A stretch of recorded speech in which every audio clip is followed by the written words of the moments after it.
Thank you for that, David. Hope I can live up to that. First, I want to thank you for being here today at our annual event. It's wonderful to see so many friends. It's really great to see you here. Let me first acknowledge our major sponsor, diamond sponsor, that's Bert's Hessen Company, who's been a long-time sponsor to make this event happen, so thank you to them.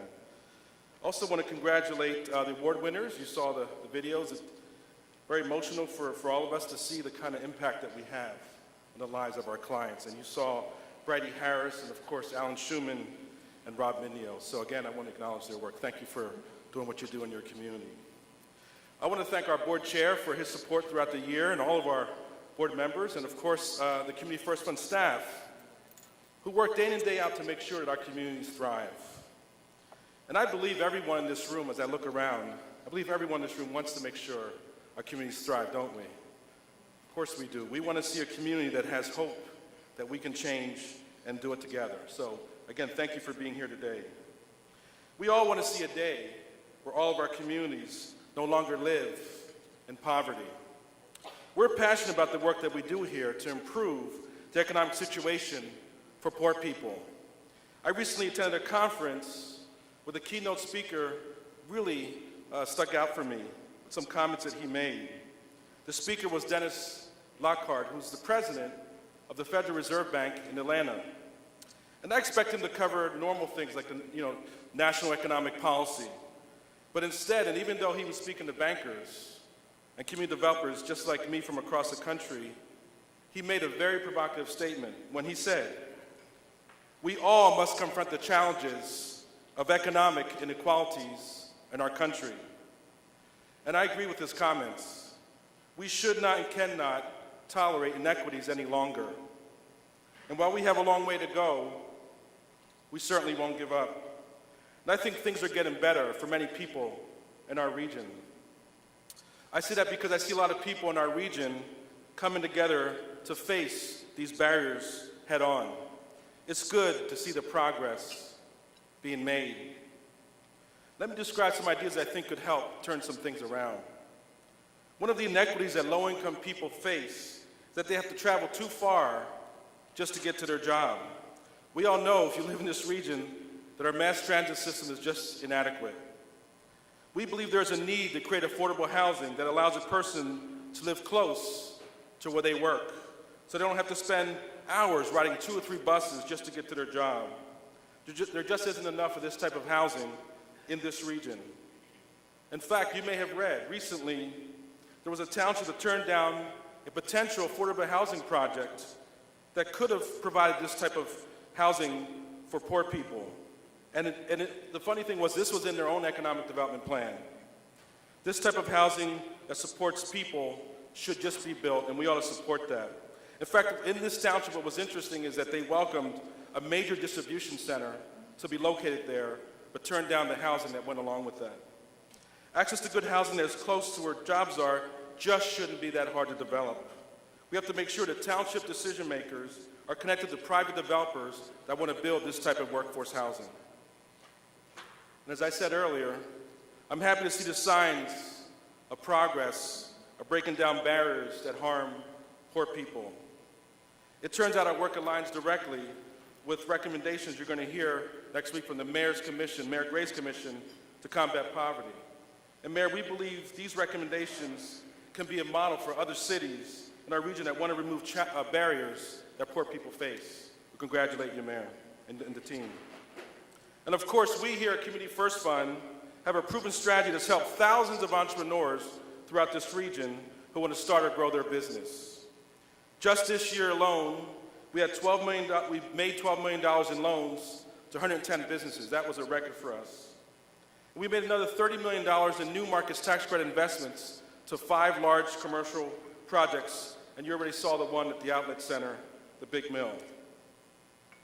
Those businesses created and retained over 500 permanent jobs and more than 300 construction jobs.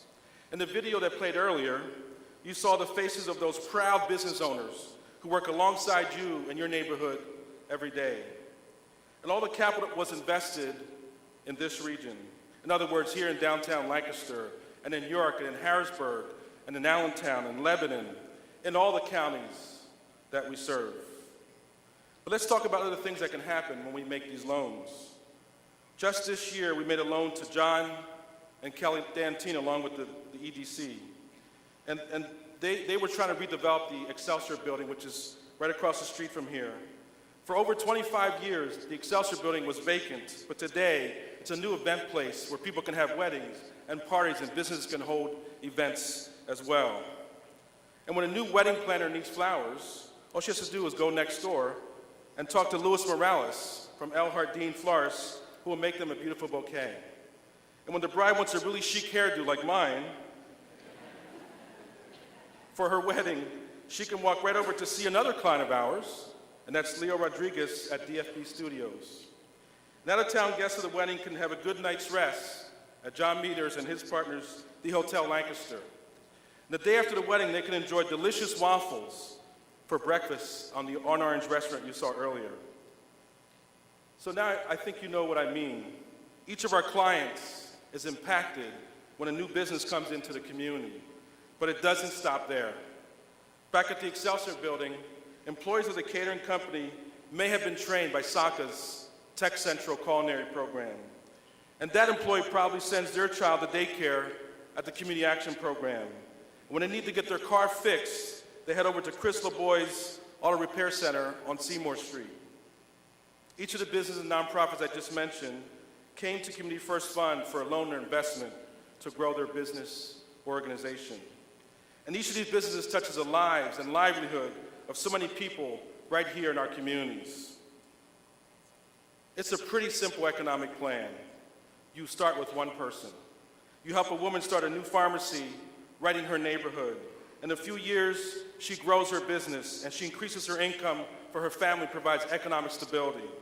And perhaps she has enough money to save for a home or buy the building where she runs her business. And she's able to employ other people in her neighborhood. And those employees spend money in the neighborhood, at the grocery store, at the pharmacy or farmer's market. That's how we build economic wealth for poor communities. We invest in people who want to succeed.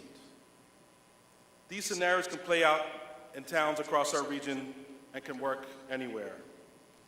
For example, we made a big investment in a new development in downtown York, known as Market Square Development, right off the square. And Josh Hankey, who's here today, is the president. Well, Josh has a vision to improve his city. His project will be the catalyst for creating the same effects that I just described earlier. And now you may ask, where does Community First Fund get all this capital to lend to these great businesses?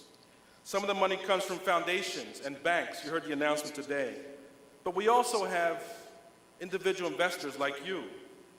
Back when we started in 1992, a lot of the money came from local people who wanted to use their money to make a difference in their community, and at the same time, they can get a financial return.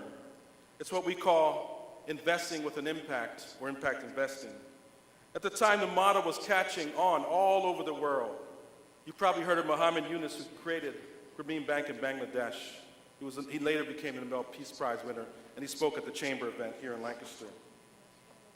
Other loan funds like ours across the U.S. were making these type of loans to improve poor communities. And most of our early investors are still investing in us today. They believed in a model that gave a community a chance to succeed. We want you to know that you can be part of the solution by investing in the fund. We have an investment product that pays interest, and you can make an impact as well. It's really a simple concept. It's like a CD. You invest for 5 years, you get a 2% return, and you're helping the people that you saw on the screen today. So let us know if you want to learn more about this opportunity. In fact, there's an envelope in front of you that Eric talked about. If you look at that envelope, there's a box there you can check that I want to be an investor, and then we will follow up with you. You can also look on our website. In fact, you notice we have a new logo, new branding. If you probably noticed that, we also launched our new website today.